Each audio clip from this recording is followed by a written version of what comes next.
नमस्कार, मैं हूं ऋषिक द्विवेदी और आप देख रहे हैं न्यूज़ थिंक फर्स्ट।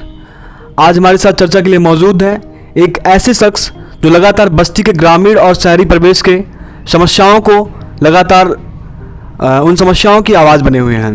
जी हाँ, आज हम मौजूद हैं बस्ती के मीडिया दस्तक के ऑफिस पे और हम बात करेंगे मीडिया दस्तक और बस्ती चेतना के संस्थापक अशोक श्रीवास्तव जी से।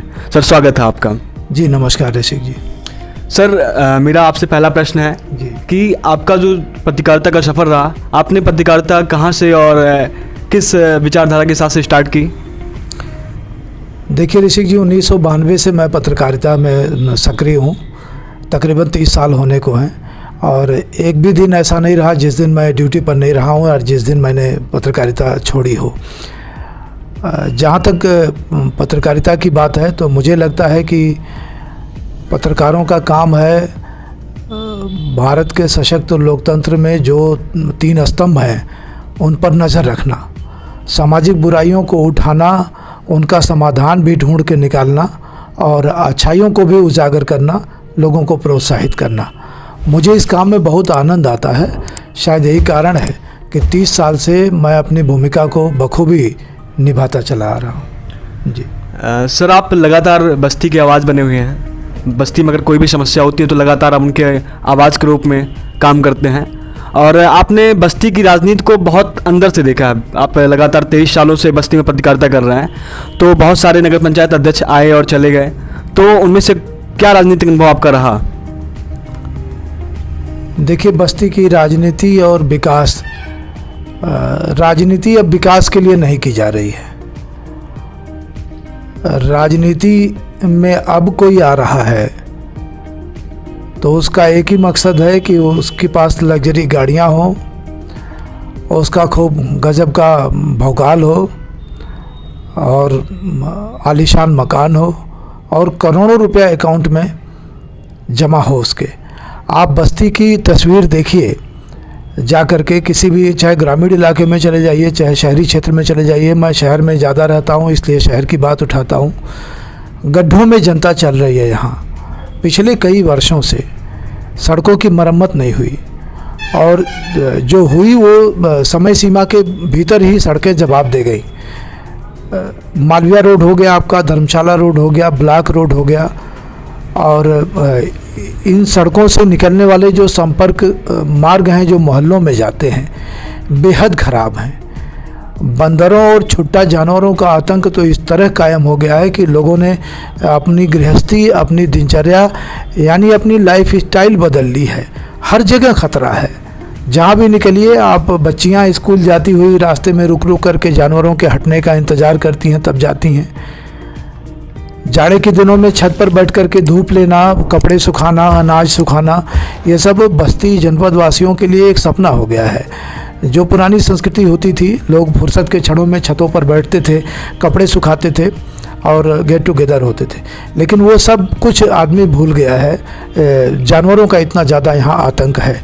जहाँ तक राजनीति की बात है, सभी सीटों पर यहाँ भारतीय जनता पार्टी के उम्मीदवार जीते थे। वो भी दौर देख लिया गया और ये भी दौर देख लिया गया जब जनता ने सबक सिखाया और समाजवादी पार्टी को यहाँ मौका दिया। लेकिन सबसे बड़ा सवाल ये है कि भारतीय जनता पार्टी सभी सीटों पर विराजमान थी तब भी, और आज जब समाजवादी पार्टी के हाथों में कुछ सीटें हैं तब भी शहर की तस्वीर नहीं बदल रही है, हालात नहीं बदल रहे हैं। स्कूलों की हालत वैसे ही है, अस्पतालों की हालत वैसे ही है। किसी भी गंभीर बीमारी का इलाज आपको बस्ती में नहीं होता हुआ दिखेगा। थोड़ा सा भी मरीज़ सीरियस होता है, कहने को यहाँ मेडिकल कॉलेज है, लेकिन किसी भी अस्पताल से, चाहे वो निजी हो और चाहे जिला अस्पताल हो, महिला अस्पताल हो, कहीं से भी मेडिकल कॉलेज को केस रेफ़र नहीं किए जाते हैं, सिर्फ लखनऊ भेज दिया जाता है। तो जब मेडिकल कॉलेज है यहाँ पर और सुविधाएं नहीं है तो किस बात का क्या मतलब है?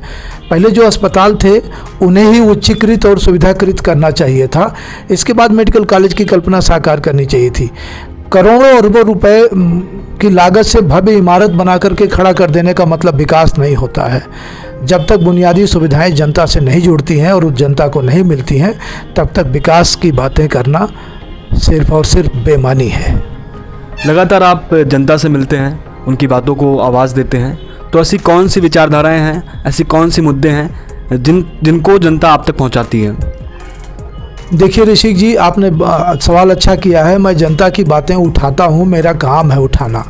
लेकिन पिछले 2 टर्म से उत्तर प्रदेश में ऐसी सरकार है कि आप बोलते रहिए, जितना चीखना चिल्लाना हो, जितनी समस्याएं उठानी हो आपको, आप छात्र हो, नौजवान हो, बेरोजगार हो, महिलाएं हो, गृहस्थ हो, व्यापारी हो, कुछ भी हो, जहाँ भी हो वहाँ से चीखते चिल्लाते रहिए, सरकार तक आवाज़ नहीं पहुँचती, या पहुँचती भी है तो कोई एक्शन नहीं होता है।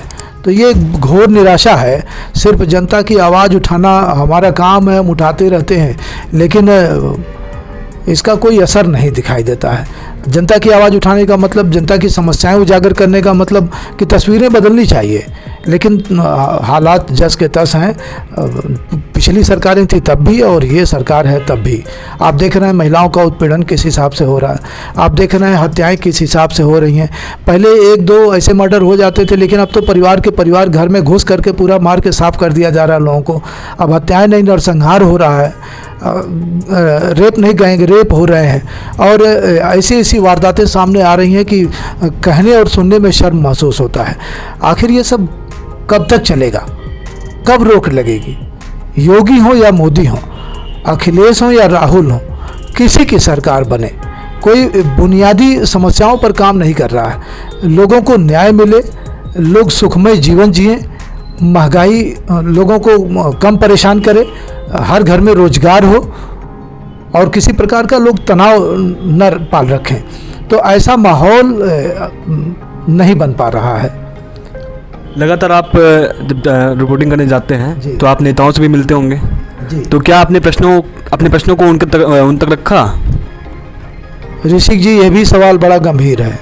अगर आपके मन में जो सवाल उठ रहे हैं वो आप जनप्रतिनिधियों से वर्तमान जो हालात है उसमें आप पूछते हैं अगर पब्लिक के बीच में, तो आपको अपमानित होना तय है। और लगातार पूछते हैं तो मुकदमे भी झेलने पड़ेंगे, आपको जेल भी जाना पड़ेगा, आपकी प्रतिष्ठा भी खराब होगी, आपने जो ज़िंदगी भर इज्जत कमाई है बाज़ार में वो सब ख़त्म हो जाएगा। इसलिए सवाल पूछने का और जवाब देने का सिलसिला करीब करीब इस सरकार में ख़त्म हो चुका है और पत्रकार सिर्फ उनकी बात लिख रहे हैं। आजकल जो मीडिया है विज्ञप्तियों पर निर्भर है, नेता जो बोल रहा है वही लिख रहा है, जो गंभीर सवाल हैं वो पूछने की किसी की हिम्मत नहीं है। अगर कोई हिम्मत करके पूछ रहा है तो भरे पंच में अपमानित हो रहा है। ऐसे में पत्रकारिता पर भी संकट है और जो वर्तमान मौजूदा परिवेश में जो जनप्रतिनिधि हैं उनके व्यक्तित्व पर और उनकी कार्यशैली पर भी प्रश्न चिन्ह है। लगातार आप 23 सालों से पत्रकारिता कर रहे हैं, 30 सालों से कर रहे हैं, जी। तो कोई ऐसी घटना जब आपको धमकी भरे कॉल मिले हो या कोई ऐसी चीज़ें? इस मामले में मैं बहुत समृद्ध हूँ। मुझे अनेकों धमकियाँ मिल चुकी हैं। कई बार कहा गया खबर हटा लीजिए, खबर डिलीट कर दीजिए, तो कहना पड़ा कि हम हट जाएंगे लेकिन खबर नहीं हटेगी। और ये धमकी, चूँकि मीडिया दस्तक जिस चैनल की आप बात कर रहे हैं इसका विस्तार कई राज्यों में है, इसलिए मुझे केवल बस्ती और उत्तर प्रदेश के दूसरे ज़िलों से नहीं बल्कि स्थानीय प्रशासन से, यहाँ के कुछ गुंडा टाइप के लोगों से और दूसरे प्रांतों से भी मुझे धमकियाँ आई हैं। सबको मैंने झेला है और ये मेरा गृह जनपद है, यहीं मैं पैदा हुआ हूँ, 30 साल से यहीं पत्रकारिता कर रहा हूँ, कुछ यहाँ पढ़ाई भी मैंने की है, समाज को सुधारने का, रास्ता दिखाने का और बुराइयों को उजागर करने का भी काम करता हूं, सभी से जुड़ाव है मेरा। लेकिन यही करते करते मेरे ऊपर रंगदारी मांगने का पुलिस ने मुकदमा भी दर्ज करा दिया था और वो भी सच लिखने की सजा थी। तो मतलब सच की सजा आपको मिली जी। मतलब सब्र का फल, जो कहते हैं कि कहावत की जो अच्छा करता है उसके साथ अच्छा नहीं, यहाँ पे बुरा हो रहा है। देखिए, एक पत्रकार को इस बात का बहुत चिंता नहीं करना चाहिए कि उसके साथ बुरा हो रहा है कि अच्छा। अगर पत्रकार को सारे लोग पसंद करने लगे तब तो बंटाधारे हो जाएगा पूरा, और विशेष रूप से सत्ता पसंद करने लगे तब और सत्यानाश हो जाएगा। पत्रकार वो है जो जनप्रतिनिधियों और सत्ता की आंखों में आंखें डाल करके सवाल पूछ सके जो जनहित के मुद्दों से जुड़ा हुआ हो। तो क्या बताएं आपको, रंगदारी का मुकदमा दर्ज हुआ, मेरा चरित्र, आचरण और समाज में एक ऐसा फेस मैं अपना इस्टेब्लिश कर चुका था कि चाह करके भी पुलिस कुछ नहीं कर पाई और अंत में हुआ 1 साल बाद तमाम प्रकार के बयान, तमाम प्रकार के साक्ष्य पुलिस ने जुटाए, लेकिन थूक करके चाटना पड़ा, क्योंकि जो आरोप मेरे ऊपर लगा था वो आरोप कहीं से साबित नहीं हुआ। और बस्ती के ही एक थाने में बलात्कार की घटना को अंजाम दिया गया था। आरोपी पुलिसकर्मी थे। इस घटना को बस्ती की किसी मीडिया ने नहीं उठाया था। मीडिया दस्तक ने हिम्मत करके उठाया था और उसकी सज़ा भी मीडिया दस्तक को मिली थी मुकदमे के रूप में। तो आपका ये गृह जनपद है, आपने यहाँ से शिक्षा आरंभ की, तो आपने जब शिक्षा आरंभ की तो उसके संघर्षों के बारे में आपने क्या आनंद लिया और क्या क्या आपको यहाँ की समस्याएं दिखी, उसके विषय में मैं आपसे जानना चाहूँगा। देखिए, बस्ती, एक तो पहली सबसे बड़ी बात बताएंगे कि बस्ती नाम ही अभिशाप है। कहते हैं कि नाम से ही काम की पहचान होती है और चरित्र उसी हिसाब से बनता है। किसी का नाम आप रामचंद्र रख दीजिए, अशोक कुमार रख दीजिए या कुछ भी रख दीजिए इस तरह से, तो नाम ऐसे न नाम को मजाक मत समझिए। नाम उसके बच्चे के पैदा होने से लेकर के उसके मरने तक बार बार नाम लिया जाता है, बार बार नाम लिया जाता है। और यदि व्यक्ति क्रिएटिव है तो उस नाम से जुड़ी हुई अच्छाइयाँ और उसके सारे प्रसंग उसके चरित्र और आचरण का हिस्सा बन जाते हैं। तो मैं बस्ती में रहा हूँ। बस्ती की समस्याएं जो हैं वो आज के 20 साल पहले भी थी, आज भी हैं। यहाँ सबसे बड़ी समस्या उद्योगहीनता की है, बेरोजगारी की है।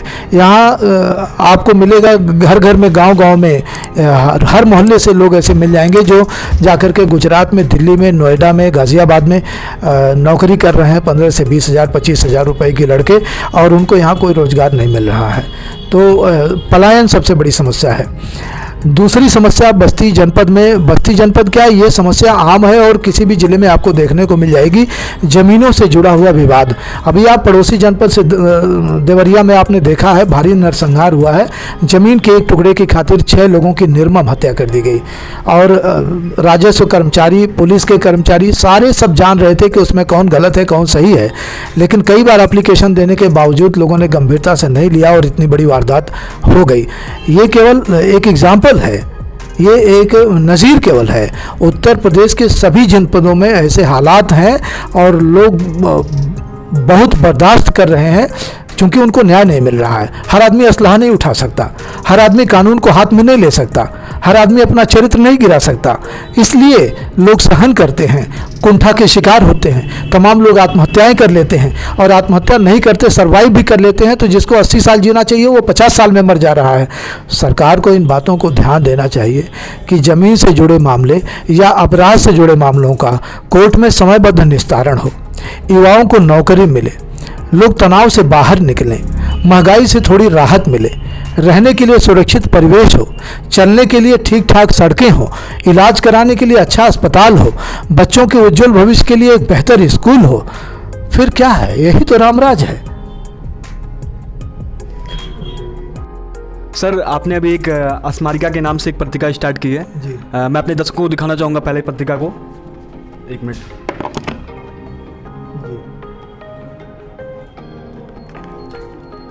सर, मैं आपके ऑफिस पे आया तो बैठे बैठे मैं आपकी पत्रिका पढ़ रहा था, तो आपने उसमें एक लेख लिखा है जी। कि बच्चों को फ़ोन से दूर रखें, और आजकल चप्पल से लेके लोग अपनी बीवी तक को ऐड देके पसंद कर रहे हैं, तो इस पर आप क्या कहना चाहेंगे? देखिए ऋषिक जी, पूरी दुनिया एक बाज़ार बन चुकी है और यहाँ बैठे बैठे लोग चाइना के प्रोडक्ट 3 दिन में 4 दिन में मंगा लेते हैं और लोग उसका उपयोग कर रहे हैं। सबकी अपनी पसंद है, सबकी अपनी आज़ादी है। जहाँ तक मोबाइल की बात है, सिर्फ बच्चों को नहीं, हमें भी कुछ हमारी ज़रूरतें हैं। हमारा काम तो नहीं चलेगा, आपका भी नहीं चलेगा। मोबाइल ख़ास ज़रूरत बन चुकी है, निजता से जुड़ा हुआ प्राइवेसी का मामला है। बहुत सारे लोग उसमें बहुत सारी चीज़ें सेव रखते हैं और जो वक्त पर काम आती हैं, ज़रूरी भी है। लेकिन हमको भी और बच्चों को तो पूरी तरह से मोबाइल से दूर रहना चाहिए और हमें कम से कम रोज़ 1 घंटा कम से कम दूर रहने की आदत डालनी चाहिए। आप मॉर्निंग में उठिए, आप 6 बजे उठते हो, 5 बजे उठते हो, 4 बजे उठते हो, 7 बजे उठते हो, कभी भी आप 1 घंटा मोबाइल को अपने से दूर रखिए। कोई भी कॉल ना उठाइए और कुछ भी मोबाइल में ना देखिए। आप देखिए आपकी सेहत में और आपकी सोच में, आप मेंटल लेवल में आपके सुधार होना शुरू हो जाएगा। ये एक ऐसा यंत्र विज्ञान ने दे दिया है कि अब इससे पिंड छूटेगा नहीं, किसी का जान नहीं बचेगी, क्योंकि सारी आधुनिकता, सारे संसाधन, सारी जानकारी सब इसी मोबाइल के छोटे से डब्बे में छिपी हुई है। जहाँ तक बच्चों की बात है, बचपन एक ऐसी अवस्था है कि बच्चों को अच्छा क्या है बुरा क्या है इसका ज्ञान नहीं होता है। और मैंने बताया इस डिब्बे में सब कुछ है, अच्छा भी है और बुरा भी है। कुछ कम उम्र जब होती है तो बुराइयां बहुत ज़्यादा अच्छी लगती हैं, मज़ा आता है उसको देखने में और उन बुराइयों वाले रास्ते पर चलने में मज़ा आता है। तो ऐसी स्थिति में अगर उस दौर में मोबाइल से बच्चों को दूर रखा जाए, जब उनका चरित्र निर्माण हो जाए और उनके अंदर सोचने समझने की क्षमता विकसित हो जाए, जब वो ये समझ जाए कि अच्छा क्या है बुरा क्या है, अच्छा रास्ता क्या है बुरा रास्ता क्या है, अच्छे काम क्या है बुरे काम क्या है, अच्छा वीडियो क्या है बुरा वीडियो क्या है, जब वो सब ये देखने और समझने की क्षमता विकसित हो जाए तब उनको मोबाइल देने में कोई गुरेज नहीं है।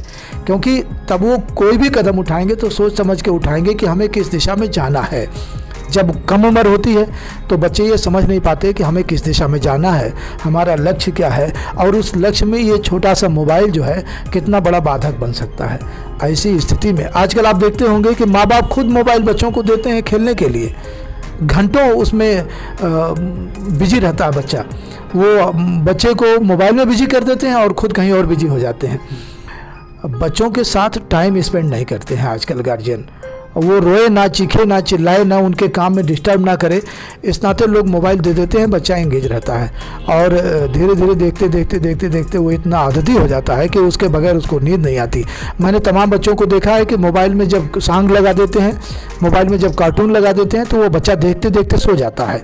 यकीन करें आप, बहुत भयानक स्थिति से आने वाले दिनों में वो बच्चा गुजरेगा, कुंठा का शिकार हो जाएगा, गलत आदतों में पड़ जाएगा वो, और मोबाइल तो उसको बिल्कुल बर्बाद ही कर देगा। इसलिए बच्चों से कम जब तक उनकी ये समझने विकसित हो कि अच्छा क्या है बुरा क्या है, मोबाइल से उन्हें दूर रखना चाहिए। मैंने अपनी पत्रिका में इस लेख को छाप करके लोगों को एक रास्ता दिखाने का प्रयास किया, एक कोशिश। मेरा एक आपसे सवाल है और मैं मानता हूँ कि मतलब बहुत अहम सवाल है हमारे लिए। लगातार पेरेंट्स अपने बच्चों को पढ़ाई से बताते हैं कि हमारा बच्चा पढ़ाई में केवल फोकस करे, समाज से दूर रहे, और पढ़ाई में फोकस करते करते वो बहुत प्राइवेट लाइफ जीना चाहता है। और ऐसा होता है कि प्राइवेट लाइफ जीते जीते वो तनाव में आ जाता है, अपनी बातें अपने परिवार को नहीं बोलता। यहाँ तक की स्थिति आई कि वो बाहर जब जॉब के लिए जाता है, पिता जी के दर्द के बाद घर पे नहीं आता। तो इस पे आप क्या कहना चाहेंगे? मुझे ऐसा लग रहा है कि आने वाली जो स्थिति है बहुत ही गंभीर स्थिति होने वाली है। जी ऋषिक जी, आजकल अब आपने सवाल बड़ा समसामयिक सवाल किया है। ये परिवेश में ऐसा देखा जा रहा है, सभी परिवारों की ये स्थिति है। अब परिवार तो रहे ही नहीं। आपने कहा हर आदमी पर्सनल लाइफ जीना चाहता है, विद्यार्थी जीवन से ही उसको एकाग्र कर दिया जाता है। पहले किताबों से चिपक जाता है, बाद में नौकरी से चिपक जाता है, उसके बाद बीवी से चिपक जाता है, और पूरा परिवार टूट करके खंड खंड हो जाता है। देखिए, आप किसी भी स्कूल कॉलेज में आप चले जाइए, ख़ास तौर से वहाँ जहाँ पर जिस कॉलेज में बच्चों को निकल करके तुरंत नौकरी करना है या किसी जॉब में जाना है, आप वहाँ जा कर के पूछिए जो मैच्योर बच्चे हैं, या हाई स्कूल से ऊपर किसी भी क्लास में आप चले जाइए, उनसे एक सवाल पूछिए कि क्यों पढ़ रहे हो, तुम्हारा मकसद क्या है। 100% जवाब आएगा कि हम नौकरी के लिए पढ़ रहे हैं। तो जब नौकरी के लिए पढ़ रहे हैं तो नौकरी मिलेगी। बहुत लोगों को नौकरी मिल जाती है, बहुत लोगों को नहीं मिलती है, तो अपना किराने की दुकान खोल लेते हैं, पकौड़ा तलने लगते हैं, ठेकेदारी करने लगते हैं। प्रधानमंत्री जी ने भी कहा था कि मतलब पकौड़ा तलिए, वो भी एक रोजगार है। देखिए, प्रधानमंत्री ने कोई अजूबी बात नहीं कही। जब आदमी बहुत मजबूर हो जाता है तो यही सब करता है, चाय की दुकान खोल लेता है, पकौड़ा तल लेता है। Inter, BA, MSc, BTech, MTech पास करने के बाद भी, हाँ, ये एक चीज़ इसमें हुआ है, पहले लोग हाई स्कूल इंटर पास करने के बाद आगे पढ़ाई नहीं कर पाते थे, तब इस तरह का व्यापार कर लेते थे, चाय की दुकान खोल लेते थे, किराने की दुकान खोल लेते थे। जिसके अंदर हुनर है वो अपना कारपेंटर हो जाता था और कोई कलाकृति बनाने लगता था। लेकिन पिछले 2-3 टर्म से जिस प्रकार की संस्कृति और जिस प्रकार के संदेश समाज में दिए जा रहे हैं, अब MTech किया हुआ चाय की दुकान खोलता है, अब BTech करके लड़का चाय की दुकान खोलता है। तो सब चीज़ का स्तर ऊपर हो रहा है, तो एजुकेशन का भी स्तर ऊपर। अब मतलब चाय की दुकान खोलने के लिए भी आपको BTech करना पड़ेगा। अब आप ऐसा समझ जाइए, क्योंकि रोज़गार मिलने वाला नहीं है। जो निजी क्षेत्र के रोज़गार हैं वो बहुत कम होने को हैं, बहुत कुछ ऑनलाइन होता जा रहा है, तो रोज़गार हर जगह कम हो रहे हैं। आपने जो सवाल उठाया था कि लोग पर्सनल लाइफ जी रहे हैं, पर्सनल कुछ भी होता नहीं है ऋषिक जी। कमरे के अंदर जो होती है बातें वही सिर्फ पर्सनल होती हैं, बाकी सब सार्वजनिक की जाने लायक होती हैं और करना चाहिए। जो सार्वजनिक करता है, जो साझा करता है, जिसकी इंद्रियां अपने वश में हैं, जो लालच नहीं करता है, जो बेईमानी नहीं करता है, जिसका चरित्र साफ सुथरा और ईमानदार है, वो तनाव मुक्त जीवन कभी नहीं जीता है, बहुत बिंदास रहता है, उसको कल की फिक्र नहीं होती है। जब तक जीता है ठाठ से जीता है, माँ बाप को साथ लेकर चलता है, दोस्तों को साथ लेकर चलता है, समाज को साथ लेकर चलता है, और जब 100 लोगों के बीच में बैठ जाता है तो वहाँ एक निर्माण होता है, एक संस्कृति विकसित होती है, एक परंपरा विकसित होती है, लोगों के अंदर अच्छी आदतें जाती हैं। लेकिन आजकल क्या है, आजकल जैसे बच्चे कहते हैं कि नौकरी मिलेगी, उसी तरीके से अध्यापक चाक और डस्टर उठा करके क्लास में जाता है, 45 मिनट का क्लास होता है और 46 मिनट तक बोल करके आता है। बस फिजिक्स है तो फिजिक्स बोलेगा, केमिस्ट्री है तो केमिस्ट्री बोलेगा, इंग्लिश है तो इंग्लिश बोलेगा।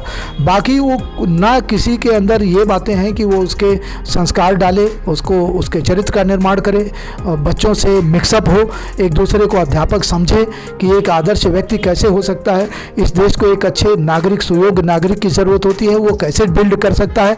बस आप फिजिक्स में ज़्यादा अंक कैसे ला सकते हो, केमिस्ट्री में कैसे ज़्यादा अंक ला सकते हो, बीटेक कैसे पास कर सकते हो, इंजीनियर कैसे हो सकते हो, अच्छी जॉब कैसे, पुलिस में कैसे जा सकते हो, आईपीएस आईएएस कैसे हो सकते हो। तो जो लोग तलाश रहे हैं वो उनको मिल रहा है, बहुत ज़्यादा परेशान होने की ज़रूरत नहीं है। लोगों ने तलाशना बंद कर दिया, लोगों को चरित्र से कोई मतलब नहीं है, लोगों को ईमानदारी मजाक लगती है, लोगों को समाज का निर्माण की बात करो तो हैं हंसते हैं, कहते हैं अरे चले हैं समाज बनाने, गजब का मजाक उड़ाते हैं।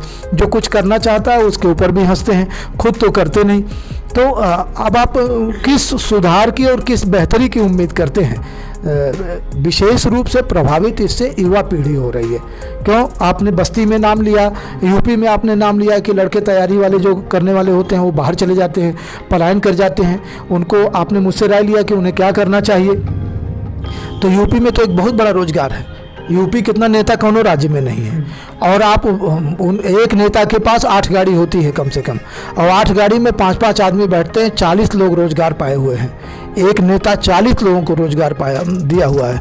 और कोई भी फैक्ट्री आप लगाएंगे 200, 300, 500 करोड़ में बनेगी, तब जाकर के 40 लोगों को परमानेंट रोजगार मिल पाएगा। तो यूपी के लड़के जो तलाशते हैं, यूपी के परिवार के लोग जो तलाशते हैं वो उन्हें मिल रहा है। जिसकी शरीर अच्छी खासी है वो नेताजी की बंदूक धो रहा है, जो और हमारे जैसे लोग हैं वो नेताजी की डायरी और मोबाइल लेकर के घूम रहा है, कोई और है तो नेताजी का अपॉइंटमेंट फिक्स करता है। तो इस तरह से नेता एक अपना ऐसा परिवेश बना चुका है अपने इर्द गिर्द, तो कि 40-50 लड़कों को तो वही रोजगार दे रखा है। तो यहाँ रोजगार की बहुत ज़्यादा यूपी में चिंता नहीं है। आप देख भी लीजिए, यूपी से आईएएस, आईपीएस और रेवेन्यू डिपार्टमेंट में या किसी बड़े ओहदे पर कोई जा रहा है, नौकरी तो मिल नहीं रही है, लेकिन अगर कोई जा रहा है तो यूपी से जा रहा हो तो आप बताइए, या यूपी से जा रहा है तो कितने परसेंटेज में जा रहा होगा जनसंख्या को देखते हुए। अगर केरल, कर्नाटक, बंगलोर की जनसंख्या आप देख रहे हैं तो उतनी जनसंख्या में यहाँ का एवरेज कितना आ रहा है कि वो कितने युवा जो है आईपीएस में जा रहे हैं, आईएएस में, आप आंकड़े जान करके हैरान हो जाएंगे। तो जो आप तलाशेंगे वो आपको मिलेगा। यहाँ बेटे को नौकरी मिलती है, बाप पूछता है कि जो है ऊपर से कितना मिल जाता है, ऊपर से कितना मिल जाता है। कौन सा समाज बनाओगे आप? किस दुनिया की आप बात कर रहे हैं? सब लोग चाहते हैं कि चारों तरफ रामराज्य हो। तो क्या यही रामराज्य है कि चारों ओर बेईमानी हो, गांव गांव, गली गली, घर घर बलात्कार हो, गड्ढों में जनता चले, लोगों का जीना हराम हो जाए, घर में घुस करके पूरा का पूरा परिवार साफ कर दिया जाए? एक भी सरकारी दफ्तर ऐसा नहीं है जहां बगैर रिश्वत के काम होता हो। यही रामराज्य है। इसी राम राज्य के लिए आपने सरकार चुना है। अगर इसी के लिए चुना है तो आपका इरादा भी सही था और सरकार भी सही रास्ते पर है। हमारी भी शुभकामनाएं हैं। भैया, आजकल के युवाओं पे एक मेरा अहम सवाल है कि फिल्म से लेकर यूट्यूब तक एक शब्द छाया हुआ है, प्रेम नाम का। तो उस पर आप क्या कहना चाहेंगे? देखिए, ये शब्द ऐसा है कि इसमें पूरी दुनिया समाहित है। हम कहें कि प्रेम करना चाहिए, सभी को करना चाहिए, तो और ये कई प्रकार के होते हैं। माँ बाप का प्रेम, माता का, पिता का बच्चों से प्रेम, और बच्चे जब बड़े हो जाते हैं तो अपना एक साथी तलाशते हैं, उनके बीच का प्रेम। तो प्रेम होना चाहिए।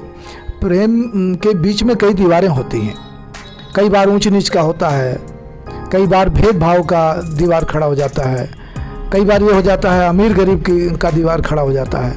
लेकिन अगर प्रेम है, अगर एक दूसरे को पसंद करके लोग अपना जीवन साथी बना रहे हैं या अपना जोड़ा तय कर रहे हैं, तो वो जोड़े सफल होते हैं और एक ज़िंदगी भर प्यार मोहब्बत आपस में बनी रहती है। और जब बिना एक दूसरे को समझे, बिना एक दूसरे को जाने अगर ऐसा करते हैं तो कई बार समस्याएं जटिल हो जाती हैं। इसलिए प्रेम कोई बुरा चीज़ नहीं है, प्रेम करना चाहिए, लेकिन हर चीज़ की एक परिधि होती है और उस परिधि में रहते हुए सभी को, प्रेम का दुश्मन किसी को नहीं होना चाहिए और न प्रेम के बीच में किसी को दीवार खड़ी करनी चाहिए। सर, मेरा आपसे एक अंतिम सवाल है जी, कि आजकल भाजपा के लोग भाजपा के विकास को दिखाने के लिए गांव-गांव में लोगों से जुड़ रहे हैं और लोगों को विकास दिखा रहे हैं। लोग कहते हैं कि विकास, उनको बता रहे हैं कि किस तरीके से विकास भाजपा ने किया। उसके लिए वो बता रहे हैं कि इतने करोड़ रुपए, मैं इतने जीरोस में है कि मैं उसको गिन नहीं सकता, इतने करोड़ रुपए का विकास भाजपा ने किया, इतने करोड़ रुपए का बजट लेके आया। तो उस पर आप क्या कहना चाहेंगे? देखिए, बजट लेकर के आया तो ये तो मान लिया 1 करोड़ आया तो उसमें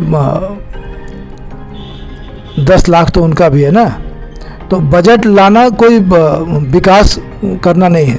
जैसे बस्ती में विकास हुआ है, क्या विकास हुआ है मैं आपको गिना रहा हूँ। ऑडिटोरियम बन गया, कितने लोगों का विकास हो गया इससे? आप बताइए कितने लोगों को रोजगार मिल गया? उद्यान के वो जो उद्यान है उसमें पार्क बना हुआ है, उसमें 150 लोग मॉर्निंग वॉक करने जाते हैं, कितने लोगों का विकास हो गया इससे? आप आंकड़ों की बात करिए कि बस्ती में कितने लोगों को रोजगार मिला है। ITI में रोजगार मेला लगता है और 8,000 से लेकर के 14,000 तक की नौकरी लड़कों को मिलती है और इसके लिए गुजरात जाना पड़ता है। क्या इसीलिए लड़के पढ़े हैं? इतने से परिवार चलाया जा सकता है? तो इस तरह के विकास गिनाने के बहुत से मामले हैं। मनरेगा में रोज़ विकास हो रहा है, लेकिन अभी जो विकास हो रहा, आप देखिए बस्ती में कितनी पानी की टंकियां बनी हुई हैं ग्रामीण क्षेत्रों में पेयजल में, लेकिन आप पता कर लीजिए कितने जगहों पर संचालित हैं और कितने जगहों पर ध्वस्त हो चुकी हैं। आप बस्ती शहर में देख लीजिए, ये बजट से ही तो हुआ होगा। वाटर कूलर यहाँ पड़े हुए हैं और दर्जनों वाटर कूलर पूरे शहर में लगे हुए हैं। आप बताइए, एक बूंद पानी किसी से नसीब नहीं होता है। ऐसे विकास से क्या फ़ायदा है? हम कितना गिनाएं आपको? ऐसे बजट आते हैं, बजट खर्च होते हैं, बंदर बांट होता है और उसका कुछ हिस्सा विकास में लगता है और कुछ हिस्सा नेताओं के और अफसरों के और ठेकेदारों के जेब में चला जाता है। अगर बजट से विकास होता तो बस्ती की सड़कें गड्ढों में तब्दील नहीं होती। बस्ती में छुट्टा जानवर ऐसे आपका रास्ता नहीं रोकते और युवा यहाँ से 15,000 20,000 की नौकरी के लिए गुजरात, गाजियाबाद, दिल्ली नहीं जाते। तो विकास उसको कहते हैं जहाँ स्थानीय स्तर पर ही लोगों को रोजगार मिले, स्वास्थ्य और मजबूत शिक्षा की व्यवस्था हो, उसको विकास कहते हैं।